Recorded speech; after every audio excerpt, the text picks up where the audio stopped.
Hey everybody, it's Miss Bowen. Today I want to talk to you about complete sentences.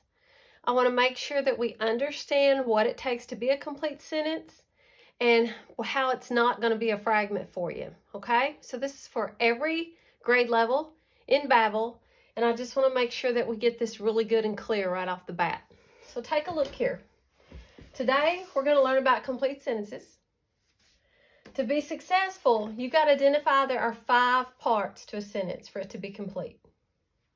So the first thing is that every sentence has to start with a capital letter. Even if it's not a proper noun, the first letter in every sentence must be capitalized. The second thing is every sentence has to have a noun. And as you get older and you're in more modules, you're going to see they start calling those nouns the subject of the sentence. So don't let that confuse you. When they tell you to identify the subject, they're asking you to find the noun, the person, place, or thing that the sentence is about. The next thing it has to have is a verb. The verb is the action, what the noun is doing. And as you get older and deeper into your modules, they're going to start calling that verb a predicate. So verb and predicate mean the same thing, and noun and subject mean the same thing. So don't let that catch you or sting you any with that, okay?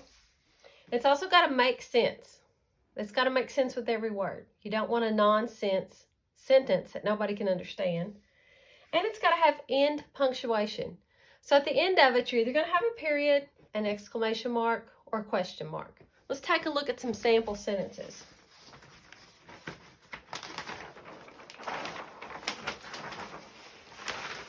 So look right here. Greg went home. Does it start with a capital letter? Because that was the first thing on our 5 pieces that it had to have.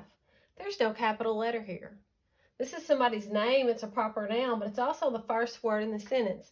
It is not capitalized, so this is not a sentence. We would give this a big fat F. And F would stand for fragment. In your modules, it's going to refer to them as fragments. It's also going to refer to them as incomplete sentences. Incomplete. Okay? Let's take a look at the next one. Greg went home. Okay, we've got our first part. It started with a capital letter. Does it have a noun? Yes, Greg is a person, for a person, place, or thing, which is what a noun is. So we've met our noun. Does it have a verb? Yes. Verbs are actions. We have the word went. Greg went. So we got our noun, we got our verb, we got our capital letter. The third part was that it had to make sense with every word. Greg went home. That makes sense. But then we get to our 5th thing. It has to have end punctuation. Do you see anything going on over here? Nothing. This is not a sentence either. This is also a fragment, also known as incomplete. Not going to work. Let's go over here. Greg home. Started with a capital letter. It's our first thing. Have a noun? Yes, Greg's the noun. Does it have a verb, action, which is our predicate in our sentence? Wait a minute. It's not there. We don't have any action. Greg could skip home. He could run home. He could walk home. They could even say Greg is home.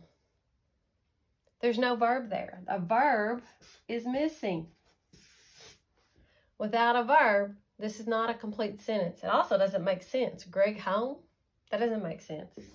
Without your verb, or if a noun is missing, it won't make sense. So, does not work. It is a fragment. Also known as an incomplete sentence.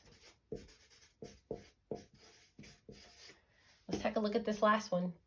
Greg went home. Let's see if we can finally get a complete sentence out of this. Capital letter? Yes. Noun? Yes. They're using Greg as the noun, also the subject. Sometimes they'll write it as an SN, a subject noun. What happened to Greg? He went. So that's our action. That's our verb. Okay? It also could be called our predicate. Okay? Does it make sense with every word? Greg went home. Sure does. And does it have punctuation at the end? Yes. We've got a period. Now, it could have been an exclamation mark. It could have been asked as a question. Any of those would work. But yeah, there's punctuation there. So we finally have a complete sentence here in this last one. Okay? Thanks for watching. I hope this clears up for you the difference between a complete and an incomplete sentence. Anytime you're confused, come back and watch this video. Thanks. Have a good day.